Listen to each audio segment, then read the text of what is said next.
Ce geste, Arnaud Jaskowiak en a désormais l'habitude. Cela fait 2 ans qu'il a troqué son véhicule thermique contre un électrique.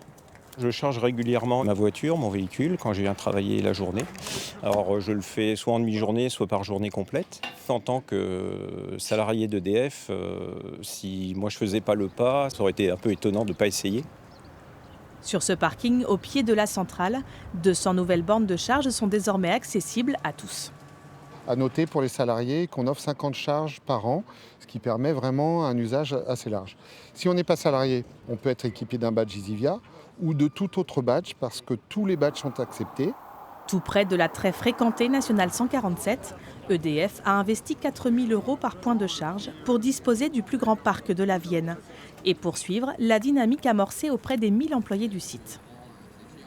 Il y a un effet boule de neige, on a 20% des salariés qui roulent en voiture électrique ou hybride rechargeable aujourd'hui. Et vous ne comptez pas vous arrêter là? Alors mon objectif sur ce sujet-là, c'est 50% du parc en 2025. Charlotte Bonnet se laisserait bien séduire, mais comme de nombreux automobilistes, 2 aspects la retiennent, le prix et les performances. Je me laisse le temps de la réflexion parce qu'au fur et à mesure que le temps avance, en fait, je vois que la technologie avance et aussi que le kilométrage augmente. Donc peut-être que si j'attends 1 ou 2 ans, je pourrais peut-être avoir un kilométrage, une autonomie un petit peu plus élevée. En une année en France, les ventes de véhicules électriques ont progressé de 46%.